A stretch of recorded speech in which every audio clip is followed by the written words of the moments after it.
Alright, you guys, this is our walk back home. I don't remember if my fiance had told you guys exactly how she started coming to think and feel and worry that people were actually following her around and me around in our family. And I'll let her just tell you so you guys can hear from her own mouth. Just talk louder. Basically, just being followed around at night. Cars tailgating me, and the same cars always being at the same parking spot all the time, and people following me through the stores. And then weird stuff started happening, like things would be moved, and we'd see people sitting out in front of our house, and I can't. Okay, here, slow down. I just want to get home. So it was mostly just that I realized people were following me, especially when I was driving. And now I'm too scared to drive alone at night because I don't know what's going to happen or who's going to be following me. But it's been very odd and it makes me really uncomfortable. But I've definitely noticed a pattern. Yeah, so, and she's also told me, I'm not sure if she said it, I'm also keeping watch for that black car with the red stripe, because they're the one that's been basically doing most of the drive-bys and stuff. There's a cop right there. Got to get them on video real quick. Make sure they're okay with that. Most of them get upset. See, maybe he's turning around for me. Let's see. Let's hope not, because he should know that it's okay for us to film. And if he approaches us, then he also should feel bad about himself, because, you know, the only reason he would stop us is to approach us about the filming, which is completely legal. So anyway, as we were explaining, she's mentioned to me about, like, when she's in aisles alone specifically, she can't really ever be alone. Every time she gets into an aisle or something, somebody immediately shows up on the other end or immediately behind her. And it's even when the aisle was empty before. And they've been talking to the baby.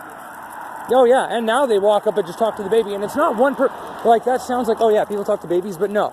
We'll be in Albertsons, and then earlier, we split up the other day, and this lady saw me with my son, same outfit, very noticeable, he had a hat on and everything, and gloves, and he was talking to this lady, blah, blah, blah, and she was like, oh yeah, he's so cute, blah, blah, blah.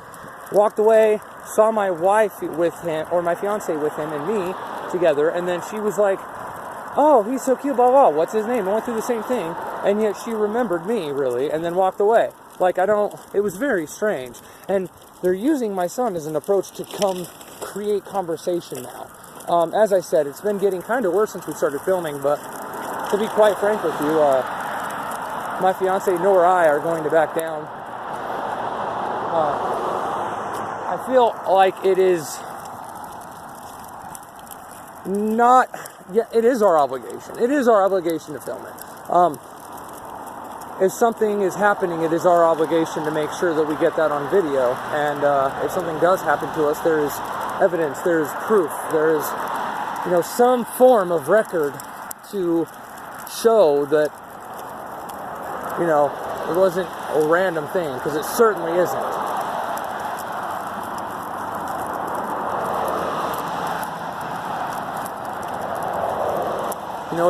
I got people questioning me about, well, why can't it just be coincidences?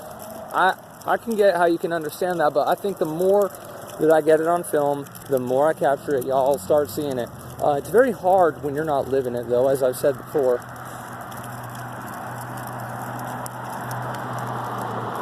But we've been doing better in the house. We've been staying in the house more in our room.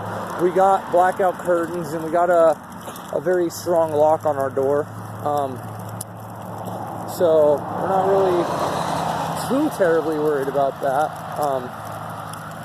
God forbid something happened like that, somebody come into our house and try to hurt us, but I mean, I'm not tempting it. I don't want somebody to, but if they do, I like to think that I could defend my family. I promised that I would try, and I would give it every single thing that I got. As any father and husband would that is worth any sort of merit as a man.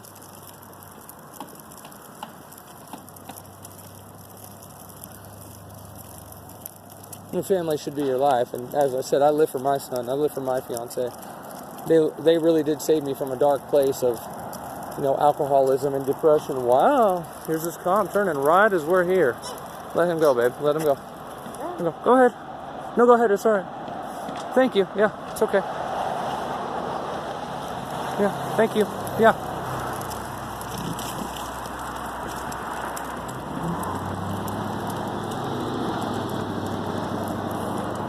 Go ahead, babe. Alright, you push the button.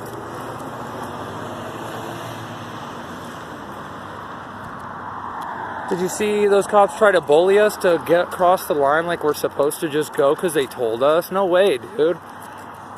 That's the kind of attitude that I'm not really a big fan of with cops. And, I know it seems like I go out of my way to start problems with them. And, sometimes I do. But, let's not act as if the cops haven't done that. And again, I know that that's not right. And I am trying to change that. But, man, I really felt like those cops were trying to bully us into crossing the road. I don't really understand what that was all about. We told them to go. We weren't even at the end of the sidewalk yet, really. It would have taken more time for us to go further and cross the sidewalk than if they would have just gone and then let us go. It was a very peculiar thing. But I got it on camera. You guys saw it. See, and that's why I kept it on this walk back, because every time I don't, something happens like that, man. Some weird, shady shit, dude.